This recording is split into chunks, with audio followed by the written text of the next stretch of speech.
2019년 8월 9일 조국 민정수석이 법무부 장관 후보자로 지명되자 검찰의 전방위적인 수사가 시작됐습니다. 윤석열 당시 검찰총장의 지휘 아래 8월 27일 검찰은 조 후보의 자택을 포함해 70여 곳을 압수수색하며 강제 수사에 들어갔습니다. 같은 날 윤 총장은 박상기 법무부 장관에게 조 후보 가족의 사모펀드 비리 의혹 때문이라면서 수사 배경을 설명했습니다. 부부 1심 동체 민정수석이 그런 거 하면 되느냐 이런 식의 이제 도덕적 판단부터 시작해가지고 법적으로 이런 사람이 법무장관 하면 되느냐고. 조국 후보자의 국회 청문회가 진행 중이던 2019년 9월 6일 밤 검찰은 조 후보의 배우자인 정경심 교수를 전격 기소했습니다. 그런데 이때 적용된 혐의는 당초 수사 명분인 사모펀드 비리가 아닌 동양대 표창장 위조 혐의였습니다. 이러한 기소가 가능했던 배경에는 기소 이틀 전인 9월 4일 참고인으로 검찰에 출석한 최성해 동양대학교 총장의 진술이 결정적이었다는 평가를 받습니다. 최 총장은 자신은 조 후보의 딸에게 표창장을 준 적이 없다면서 표창장 위조 가능성을 시사했습니다. 1년 버는 거 맞느냐 확인하고 찍어주거든요. 그 1년 버는 거 다른데 지인이 찍어줄 수가 없는데 그게 찍혔네. 재판 과정에서는 내가 발급해줬다면 기억 못할 리가 없다고 말씀하셨잖아요. 그런데 누구한테 표창장을 발급해줬는지 다 기억할 수 있으세요? 네? 총장님한테 직접 사인받지 않고 결제받지 않고 자, 일임해서 표창장이나 상장이 지급된 거 단 한 건도 없다고 말씀하실 수 있으세요? 내가 기억이 안 나면은 내가 그 직인 찍어준 사람들한테 이야기를 할 겁니다. 자, 자기가 모든 걸 기억한다는 건 말이 안 되잖아요. 네. 그거는 뭐 그때도 나왔던 얘기입니다. 처음에는 표창장 내가 준 거 기억 못할 리가 없다. 뭐 다 기억한다는 식으로 기억 못하면 안 내준 거다. 이런 식으로 말을 했단 말이죠. 그러니까 사람들이 말이 안 되잖아. 총장이 어떻게 그 수백 장씩 나가는 표창장 하네. 그거 어떻게 다 기억해.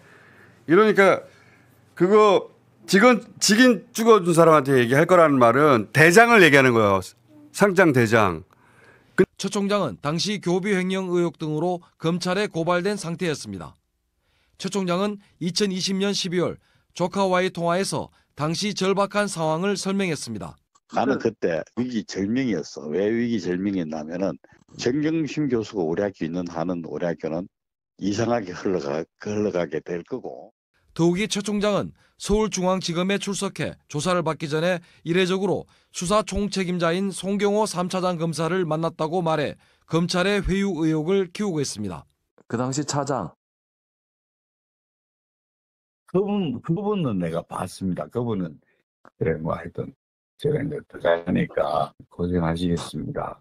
근데 물론 총장님은 사실대로 이야기하겠지만은 사실대로만 이야기합니다. 그 얘기를 했더라 저한테. 이에 대해 송 전 차장 검사는 취재진의 여러 차례의 전화를 받지 않았고 관련 의혹에 대한 반론을 요구하는 카카오톡 메시지에도 아무런 대응을 하지 않았습니다. 한편 조국 전 장관과 정경심 교수에 대한 사모펀드 관련 혐의는 재판 과정에서 상당 부분 무죄로 판단되거나 공모관계가 인정되지 않았습니다. 수사의 핵심이었던 사모펀드 비리 혐의가 법원에서 인정받지 못하면서 검찰이 조국 전 장관을 낙마시키려고 수사한 뒤 기소했다는 비판이 더욱 커지고 있습니다. 지난 7월 10일 법학 교수 34명은 이 사건은 명백한 표적 수사이자 공소권 남용이라며 대통령실에 사면을 요구하는 탄원서를 제출했습니다. 불교계와 천주교계 역시 이재명 대통령에게 조 전 대표에 대한 특별 사면을 요청하는 서한을 전달했습니다. 뭔가요? 그 동양대 장경욱 교수가 최성해 총장을 위증 혐의로 고발을 했었습니다. 한 9가지 위증을 했다고. 경찰에서 불송치를 했는데 불송치 사유가 위증을 안 했다는 게 아니고요. 사실과 다른 진술을 했다. 그런데 시간이 오래 지나서 착오에 의한 진술이었다. 아니 정경심 교수는 판결 받으면서 최성해 전 총장 그 판결문에 그렇게 써 있단 말이에요. 최성해 총장은 진실된 증인인데 그 진실된 증인을 비난하게 만들어서 고통을 가했다. 그러니 중형을 선고한다. 양형 사유로 삼았다고요. 왜 저랬을까요, 근데 그때? 그때도 여러 가지 뭐 한 두세 가지 설이 있었죠. 첫째는 사적으로는 조민 씨를 며느리 삼으려고 했잖아요. 그랬죠. 아주 극진하게 지극정성을 들였죠. 많은 사람들이 그런 얘기를 자기 하는데. 아들하고 실제 만나기도 예. 해주고. 근데 제대로 안 됐고, 하나는 가장 유력한 것 중에 하나는 대학에 좀 재정 지원을 받게 해달라는, 또는 영주에 뭐 어떤 국책 사업을 유치하는 데 도움을 달라는 청탁을 했는데 거절했다고. 그게 받아들여지지 않아서 보복 감정이 있었다. 또 하나는 그 지역의 뭐 최규일 전 의원이라든지 지역 국힘당 계열의 정치인들과의 어떤 뭐 커넥션